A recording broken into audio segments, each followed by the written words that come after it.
Everyone, আসসালামু আলাইকুম। আপনারা সবাই কেমন আছেন? আলহামদুলিল্লাহ আমি ভালো আছি।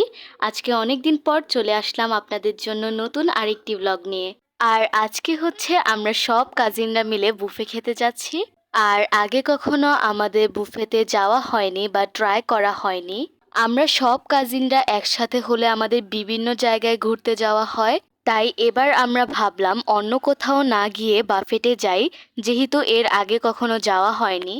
আমাদের এই পর্যন্ত প্রায় ৪ বার বাফেটে যাওয়ার জন্য প্ল্যান করা হয়ে গেছে, কিন্তু কোনো না কোনোভাবে সেই প্ল্যান ফেল হয়ে যায়। তাই এবার আমরা ভাবলাম, যেহেতু আমার বোন আর কাজিনের বার্থডে একসাথে, তাদের বার্থডে উপলক্ষে আমরা বাফেটে যাবই।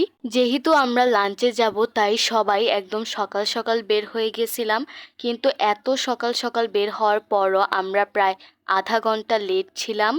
শুধুমাত্র জ্যাম আর বৃষ্টির জন্য আমরা লেট হয়ে গেছি। সেদিন অনেক জ্যাম ছিল আর বৃষ্টি তো ছিলই। যাই হোক, আধা ঘন্টা লেট করার পর আমরা ফাইনালি বুফেতে চলে আসছি। আর আজকে হচ্ছে আমরা ধানমন্ডি বাফেট মানিয়াতে এসেছি। আর তখন তো টাইম অলরেডি স্টার্ট হয়ে আধা ঘন্টা পারও হয়ে গেছে, তাই আমরা আর লেট না করে খাবার নিতে শুরু করে দিলাম। আর এই তো এগুলো হচ্ছে এখানের খাবার। এখানে অনেক ধরনের রাইস আইটেম এবং চিকেন আইটেম ছিল। এখানে হচ্ছে mutton biryani, pulao, fried rice, chicken sizzling, tandoori chicken, buttery chicken এবং ভেজিটেবল ছিল। আর হ্যাঁ, এখানে ডলি ফিশও ছিল। আর এই ডলি ফিশটা খেতে অনেক টেস্ট ছিল। আর ফ্রাইড আইটেমের মধ্যে ছিল vegetable roll, wonton, chicken fry, crab, Sharma, আরও অনেক কিছুই ছিল। অ্যান্ড ডেজার্ট আর ভর্তার আইটেম তো ছিলই।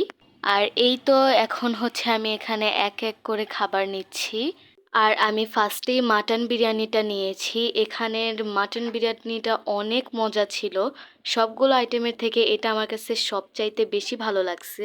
সচরাচর আমি মাটন বিরিয়ানি বা মাটন খেতে একদমই পছন্দ করি না, বাট এখানের বিরিয়ানিটা অনেক টেস্টি ছিল।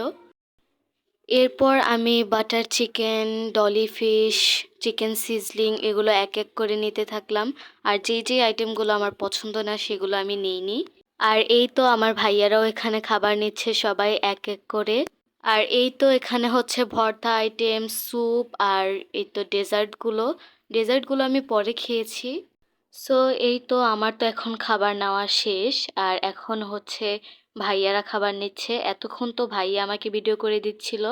আর এখন হচ্ছে ও একটা একটা করে খাবার নিচ্ছে। আমরা এখানে ৮ জন কাজিন একসাথে এসেছি। আর এই তো এখানে আমি খাচ্ছি। প্রথমে তো আমরা ভেবেছিলাম এক ধাপ খাবো, এরপর কিছুক্ষণ রেস্ট নেওয়ার পর আরেকটু খাবো।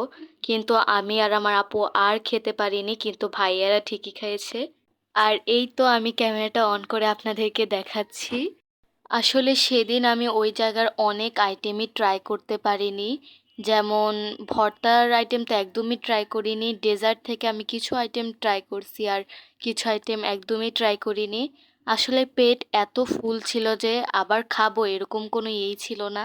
আর খাওয়ার চক্করে তো আপনাদেরকে পুরো জায়গাটা ঘুরে দেখানোই হলো না।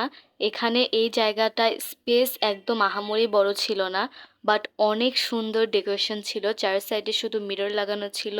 আর উপরে যেই ডিজাইনটা করা ছিল সেটা আমার কাছে সত্যি বলতে অনেক সুন্দর লাগছে। অনেক সুন্দর সুন্দর ঝাড়বাতির মতো লাইট ছিল। মেবি রাতের সময় এই সব লাইটস জ্বালিয়ে দেওয়া হয়, তখন হয়তো আরও বেশি সুন্দর লাগে দেখতে। আমরা তো প্রথমে প্ল্যান করেছিলাম ডিনারে আসবো, বাট ডিনারের টাইম স্টার্ট হয় 7টা থেকে এবং শেষ হয় 10টায়। আর যেহেতু ধানমন্ডি আমাদের বাসা থেকে অনেকটাই দূরে, তাই আমরা ডিনারে আসিনি, লাঞ্চেই এসেছি। তো আমাদের সবার খাওয়া শেষ। এখন হচ্ছে সবাই একটু রেস্ট নিচ্ছি, এরপরে আবার খাওয়ার হবে। আর সেখানে এত পরিমাণ মিরর ছিল যে আমি বেশিরভাগই মিরর ভিডিও করছি। ভাইয়ারা এখানে কিছুক্ষণ পর পরই ডেজার্ট নিয়ে আসছিল আর আমরা সবাই মিলে আড্ডা দিচ্ছিলাম আর খাচ্ছিলাম। আর হ্যাঁ, এখানে ডেজার্টের মধ্যে সবচাইতে মজা ছিল এই স্ট্রবেরি কেকটা। আর এই তো এখানে আমি একটু থাই স্যুপ নিয়েছিলাম, কিন্তু পরে আর খেতে পারছিলাম না, তাই আমার ছোট বোনকে সুন্দরভাবে খাইয়ে দিচ্ছিলাম। আর ওর কাছে নাকি থাই স্যুপটা অনেক টেস্ট লাগছে। আমি কখনোই থাই স্যুপ খাই না, সেদিন কি যেন জানি নিয়েছিলাম, আল্লাহই জানে। তারপর লাস্টে আমি এই আনারস মাখাটা খাইছি অনেকগুলো। আর ভর্তার মধ্যে আমি এটাই খাইছি, আর কিচ্ছু খাইনি। তো এখন হচ্ছে আমাদের খাওয়া-দাওয়া শেষ এবং টাইমও শেষ। আমরা সবাই এখন হচ্ছে ধানমন্ডি লেগে যাবো। আর সেটারও কিন্তু আরেকটা ব্লগ আসবে। আর দেখা হবে নতুন আরেকটি ব্লগে। আজকের মতো আল্লাহ হাফিজ।